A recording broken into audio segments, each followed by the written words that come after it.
Eu quero ser sucinto aqui no livro de Atos dos Apóstolos, capítulo de número 20, Atos do Espírito Santo, ou Atos dos Apóstolos, capítulo de número 20, do versículo 7 ao versículo de número 12. É uma passagem bem conhecida, mas ela é de grande apreço para os nossos dias de hoje.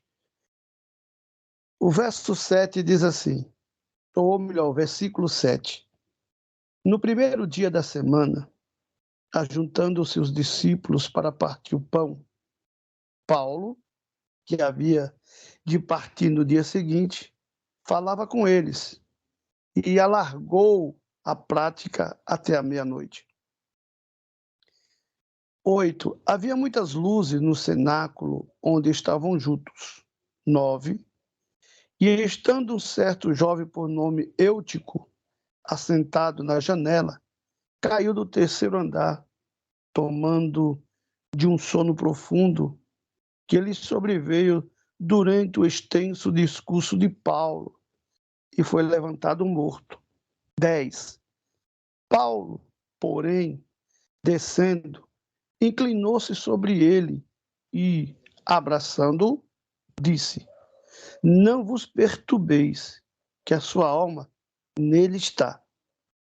E subindo e partindo o pão e comendo, e ainda lhe falando largamente até a alvorada, e assim partiu.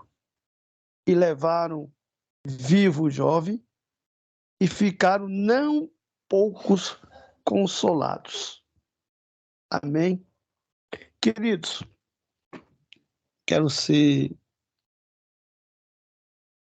breve nessa mensagem, porque se nós adentrarmos versículo por versículo, nós vamos sair daqui lá para as 3 horas da manhã. Mas entendamos bem uma coisa, querido. Do versículo 1 a seguir, essa viagem ela é narrada por Lucas, um médico amado que fazia parte da comitiva de Paulo. Lucas é testemunho ocular de tudo o que está acontecendo. Tudo que vai se passar sempre tem essa testemunha ocular para contar de fato o que aconteceu naquele dia. E Paulo, juntamente com a sua comitiva, ele estava mais uma vez em viagem. E essa viagem não era propriamente dita ao seu bel prazer, mas uma viagem missionária. E ele se encontra na cidade de Troade. E o fato de que, dentro dessa cidade de Troade, sendo uma cidade portuária, de grande comércio, de grande movimentação, Paulo aproveita no domingo para juntar-se com os discípulos e falar da doutrina, pregar a palavra. A Bíblia vai nos dizer aqui que é o primeiro dia da semana. E como se fosse um domingão na nossa igreja, aquele culto de escola bíblica dominical, aquele culto da família. Isso é bom demais. E é nenhum desses cultos que Paulo, naquele ambiente que a gente está lendo aqui, a Bíblia vai nos relatar aqui e nos analisar, relatar, melhor dizendo assim, que era um cenáculo. E esse cenáculo não era baixo, era alto, de 3 andares. Não era como a nossa igreja, que tem luzes hoje de LED, né? Ar-condicionado, né? Outras têm exaustores, outros ventiladores. O importante para amenizar o calor. Mas naquele tempo de Paulo não tinha isto. Por mais que o ambiente fosse arejado, mas devido o tempo todo das tochas acesas, causaria ali um grande impacto devido à queima de combustão. Não seria bom ficar muito tempo dentro de um lugar que fosse cheirando, vamos dizer assim, né? A querosene, a óleo.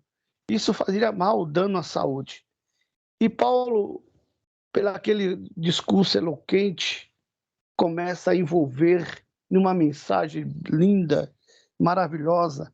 A Bíblia aqui não diz qual era o tipo de mensagem, mas eu creio que era uma mensagem doutrinária, aquela mensagem que faz com que chame a igreja para si, para ouvir uma boa palavra de Deus, para sermos corrigidos pela palavra de Deus, para aprendermos cada dia mais ter temor de Deus, buscar a face de Deus cotidianamente.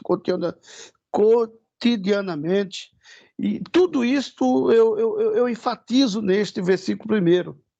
Só que a Bíblia nos diz, amado, e aqui é claro, objetivo, que além desse cenáculo ser propício para um bom discurso, também era propício para que você ficasse não muito tempo à mercê daquele tempo como não temos hoje. Aquele tempo, como acabei de falar, era tocha, era lâmpada acesa. Hoje não, hoje é ar-condicionado. E assim mesmo, sendo ar-condicionado dentro da nossa igreja, tem pessoas que dizem assim: irmão, baixa mais um pouco, caiu o ar, porque está muito gelado, eu estou com frio tremendo. Então, naquele tempo, era a mesma coisa. Ei, irmão, baixa um pouquinho a tocha, coloca um pouquinho para lá. Ei, está muito quente.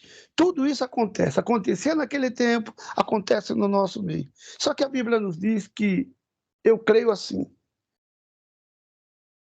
com alvoroço de aleluia, de cântico, de salmodiar, o louvor chega até o porto e este jovem é despertado para ouvir também a doutrina. Eu creio que é aquele crente que só chega atrasado na igreja. E quando chega atrasado, ele não busca a porta, ele busca a janela. Ele fica de longe. Ele nunca se achega perto. Por mais que o cenáculo estivesse cheio de irmão Damião, mas a janela não era um lugar propício para aquele jovem. Por mais que as nossas igrejas estejam cheias, comportadas, abarrofadas de gente, mas o nosso lugar não é na janela, o nosso lugar é na porta.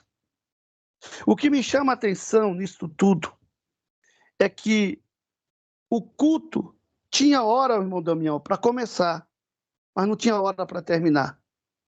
Na nossa igreja é diferente. Devido à nossa liturgia, tem hora de começar e tem hora de terminar. Mas na igreja do apóstolo Paulo era diferente. Tinha hora de começar, mas não tinha hora de terminar. Sabe por quê? Porque dava a vazão para o Espírito Santo de Deus falar.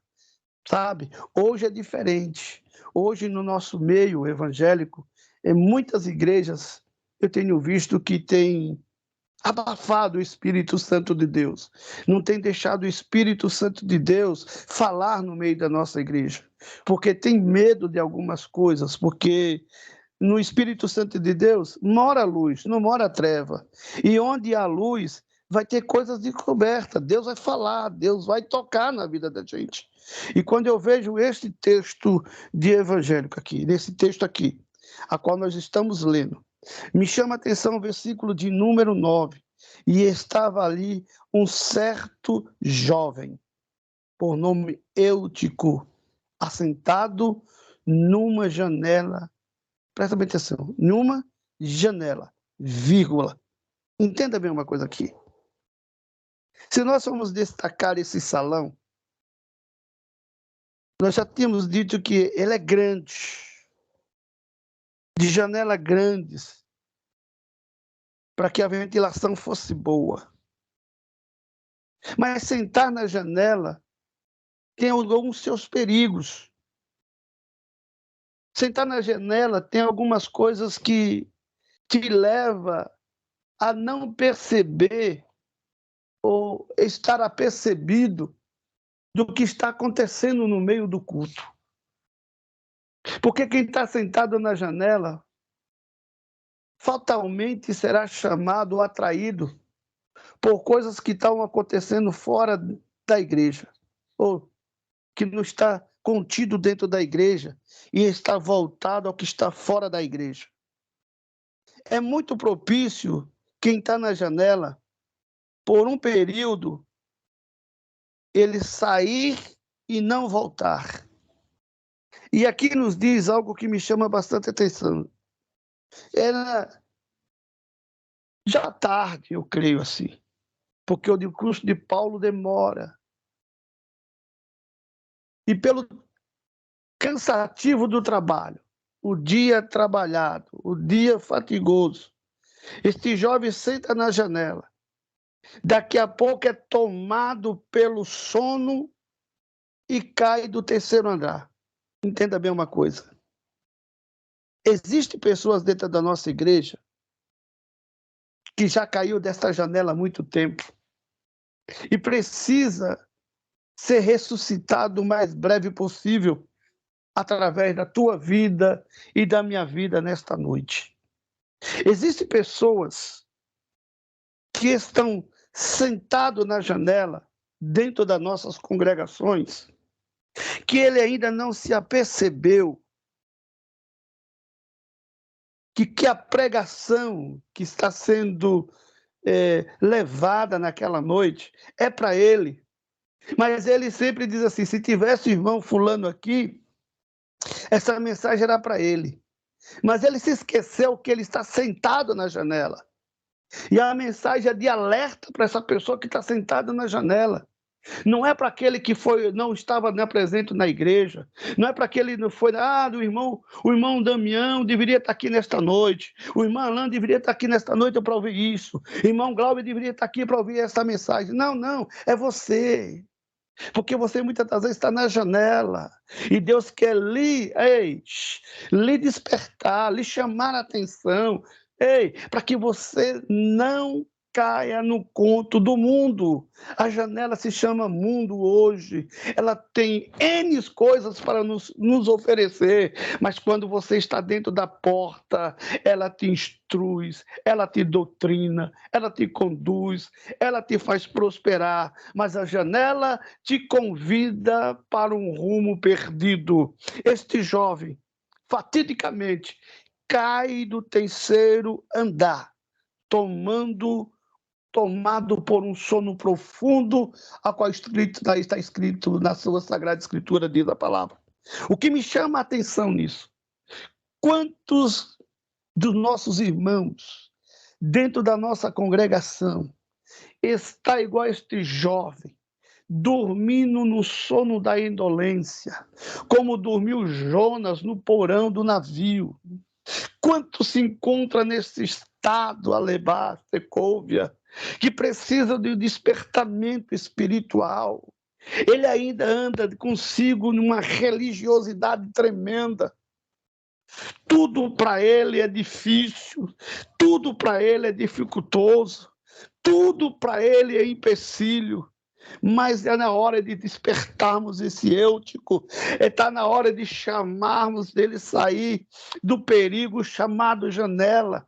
Janela, amado, te leva ao pecado. Lembra de Davi? Davi saiu para observar, Alá e Cóvia, aquilo que não era dele cobiçou. Janela serve para cobiça. Deus não te chamou para cobiçar nada que é teu. Saia da janela, venha para a porta, porque a porta ainda é, aleluia. O porteiro é Jesus Cristo, o pastor é Jesus Cristo. Porquanto saiamos da janela e corramos nesta noite para a porta, para que o nome do Senhor seja glorificado e exaltado para todo sempre. Entenda bem uma coisa: o Eutico provavelmente começou a prestar atenção na palavra que Paulo estava proferindo naquele dia. É como muitos jovens na nossa atualidade de hoje. A paciência dele já acabou. E com certeza estão viajando pelos muitos pensamentos que têm e não estão passando-se desapercebido do que Deus está falando e estão do outro lado, olhando, prestando atenção pelaquele que chama-o pela janela. O que eu quero lhe dizer nesta noite, querido, tem muitos que estão na janela da televisão, tem muitos que andam na janela de uma revista pornográfica, tem muitos que estão na janela da desobediência, da obsessão. Aleluia. Tem muitos hoje que precisamos, através da nossa vida, despertar algunsêuticos dentro da nossa casa de oração, para que o nome de Deus seja glorificado e exaltado para todos sempre. Olhe lá, se não já tem aquele que já está morto espiritual, que para ele tanto faz, como tanto fez, para ele está tudo bom, para ele está tudo mil maravilha. Se Deus quiser abençoar, amém. Se Deus não quiser abençoar também, amém. Isso é sinal de morte espiritual, e Deus está nos chamando nesta noite, alabaxandarai, tem muitoêuticos que precisamos, alabastecóvia, com uma palavra rema, tirá-lo desta janela e colocarmos na porta, para que ele seja reavivado, restaurado, ressuscitado, e que glorifique, volte a glorificar e exaltar o nome santo do Senhor. E podemos imaginar, amado, as, as atrações do mundo na vida de Eutico. Olhar para fora e não olhar para dentro. Quando nós olhamos para dentro, nós nos aproximamos de Deus. Quando olhamos para fora, nós nos distanciamos de Deus. E este impulso da tentação, ele tem penetrado muito nas imaginações dos jovens, daqueles que não estão alicerçados dentro da casa de Deus, que está perdendo de ouvir uma genuína palavra de salvação, uma palavra de transformação, uma palavra motivadora que nos leve a ver um novo sentido da nossa vida. Quando eu olho para isto, amado, eu vejo que existe muito Eutico que ele está sendo seduzido e ele mesmo se entrega, ele mesmo se amarra pelas tentações e pelas paixões que o mundo lhe oferece. Amados, preste bem uma atenção uma coisa. A Bíblia diz aqui tremendamente que este jovem, ele cai e morre por causa do extenso discurso de Paulo. Você já notou, dentro da tua congregação, que tem cultos que o pastor, o irmão que louva, diz assim: o culto hoje está uma maravilha, se pudesse a gente ia a noite inteira. Mas está outro, diz assim, mas está na hora de terminar, porque já passou da hora, e começa a espraguejar o culto, a falar mal do pastor, a falar mal do dirigente daquele trabalho naquela noite, esquecendo que Deus está dizendo: ei, permanece aqui mais um pouco, porque tu ainda não está livre da janela. Eu quero fechar a janela para que tu não caia da janela, mas ele insiste em querer ir embora. Sair da janela, amado, escute bem, implica 4 coisas da tua vida. E Deus, nesta noite, está lhe chamando para você sair da janela. Primeiro, que você volte a ter disponibilidade para ouvir a verdadeira palavra de Deus. A primeira, Deus está lhe convidando para você ter a disposição para ouvir a boa palavra de Deus. Segundo, se comprometa, tenha comprometimento, seja voluntário com as coisas que são de dentro da casa de Deus e foque a fazer a vontade de Deus. Sem isso, não tem como você sair da janela. Saia da janela hoje e pegue um compromisso com Deus. Terceiro, dar assistência, prestar atenção, não ficar distraído com as coisas que o mundo lhe joga na mente, mas transforme hoje, através de uma boa palavra, a sua mente, para que o nome do Senhor seja glorificado e exaltado para todo sempre. Quarto e último, seja obediente à palavra e à sua liderança, e você verá as maravilhas de Deus se aplicarem sobre sua vida.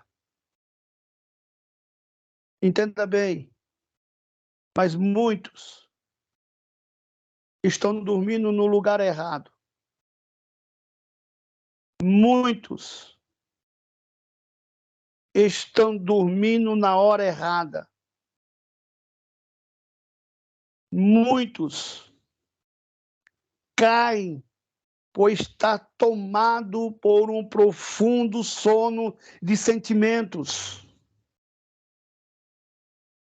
E esse sono dos sentimentos, a qual me refiro, é um sono que não te leva absolutamente nada. Mas que sentimento é esse? Sentimento de ódio, falta de perdão, irritabilidade. Tudo isso lhe causa uma morte e um sono espiritual. E eu estou lhe convidando nesta noite, saia do sono que te gere comodismo, saia do sono que te gere mesmice, saia do sono que te torna estéril, saia do sono que precipite em você ter um relacionamento perfeito, ímpar com Deus. Saia do sono que não deixa você ser ou ter pessoas amigáveis ao teu lado, tanto na vida física como na vida profissional. Saia da empolgação pessoal. Saia hoje também da empolgação profissional. Porque Deus hoje está dizendo para mim e para você: o sono é fatal e é morte. E Deus não veio para lhe dar morte.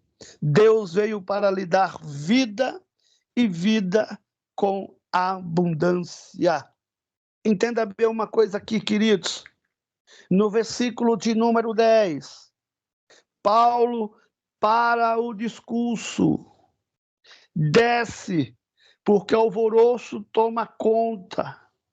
Parece que quando o alvoroço toma conta dentro do recinto, é como se Paulo perdesse, é como se os outros dissessem assim, ó, agora perdeu a diretriz do culto, porque aconteceu isso, perdemos a diretriz. Paulo vai voltar e não sabe o que vai falar. Paulo desce. Olha que coisa linda. Paulo desce e arroja-se sobre o menino, dando-lhe vida ao menino. A Bíblia vai nos dizer isto. Para quem é estudioso, me ache mais isso, só achei 3. Debruçar sobre a criança e voltar a ter vida sobre a criança, só teve 3. Elias, Eliseu e agora Paulo. E Deus quer lhe usar também desta forma, para se debruçar daqueles que estão mortos espirituais, que através da tua boca trará uma palavra de vida e trará de volta, ressuscitando a labarassúria, trazendo, como diz lá em Lucas capítulo 15, estava morto, mas reviveu. Deus quer lhe usar hoje. Tem muito em nosso meio que se diz ser crente, fala de crente, confessa no linguajar de crente, olha no linguajar de crente, mas está morto espiritual. E Deus quer lhe levantar nesta noite, anáguia suminência, e lhe levar, aleluia, a debruçar sobre esta pessoa, no ouvido dela falar uma palavra de vida, para que ele tire da janela, ele traga para o meio ou para a porta, para que o nome de Deus seja glorificado e exaltado para todos sempre. A Bíblia nos diz que Paulo abraça o menino, aleluia, e diz: calma, não vos perturbeis, não estejais perplexo pelo que está acontecendo. O Senhor está no controle. Está usando a minha vida para a vida de Eutico. Ele não está morto, ele está vivo. Oh, glória! Paulo está dizendo, ele não está morto, ele está vivo. Entenda bem uma coisa, é impressionante. Se aquele jovem cai de altura de 3 andares, supomos que cada altura de andar esteja 3 metros, dá 9 metros. Se for de 4 metros, dá 12 metros. Se uma pessoa cai de 4 metros, já torce o pé, quebra a perna, quebra o braço, dependendo da forma que você cai. Ele caiu adormecido, sem equilíbrio no corpo. O impacto que cai no chão, automaticamente os ossos são fraturados, os vasos são rompidos, os órgãos são afetados, a pele é ralada, esfolada, o coração para. Aleluia. Mas tem homem de Deus lá, Caná, Guiaçu, Quiafou, e os ossos quebrados, fraturados pelas lutas, pelas provas, pelas agruras, aleluia, serão emendados. Deve a Súria. Os vasos rompidos. Por muitas das vezes você está angustiado. Por muitas de vocês você está iracundo, rabugento. Os vasos estão rompidos, mas o homem de Deus está lá para ver tudo isso ser consertados, ligados um a um na cara suribidéria. Os órgãos são afetados por doenças degenerativas que não têm curas, mas tem um homem de Deus lá para orar, aleluia, e restaurar, regenerar os órgãos que são afetados por doenças incuráveis na Bandagaraçuribidéria. A pele está ralada por uma micose, por doenças de pele, por câncer de pele, e outras alimarias que dá na pele, aleluia. Mas sempre tem um homem de Deus lá para orar e restaurar a pele, alabandara súbia, assim como restaurou a pele de Naamã, assim também nesta noite tem um que tem uma palavra, alabaxandarai, para restaurar a pele daquele que está leproso, alamandecouviasai. Coração. Quando eu falo de coração, eu falo das tuas faculdades mentais. Eu falo dos teus sonhos. Eu falo das tuas esperanças. Que no meio da luta, no meio da prova, você diz que não acredita mais em nada. Que está difícil acontecer os teus sonhos, dos teus projetos serem levados à frente. Mas quando tem homem de Deus, ele levanta a sua mão e tudo volta a bater novamente. O sonho é restaurado, os projetos são restaurados e o nome de Deus é glorificado e exaltado para todos sempre. Deixa eu finalizar nesta noite. Entenda bem uma coisa. O Eutico morreu, mas ressuscitou. Aprenda uma coisa. Nós não sabemos por quanto tempo existem pessoas mortas dentro da nossa igreja. Porque Paulo, escrevendo lá em Coríntios, capítulo 11, ele diz que por isso há muitos enfermos, doentes e que dormem. Deixa eu finalizar. Ei, Eutico, você que está me ouvindo nesta noite, eu quero lhe dizer que seu coração vai voltar a bater de novo. Porque os seus sonhos e os seus projetos estão na mão de Deus. Ei, Eutico, eu sei que não é fácil andar com os ossos fraturados por você se destacar como profeta, como mensageiro, como conferencista, missionário. Mas eu quero lhe dizer uma coisa. Tem uma palavra hoje de emendar os seus ossos. Deus não lhe abandonou. Ele está contigo. Para me finalizar, queridos, saiba de uma coisa nesta noite. Paulo, ele volta para terminar aquilo que ele começou. E quando ele termina o discurso, ele segue a sua jornada. Não pare a sua jornada.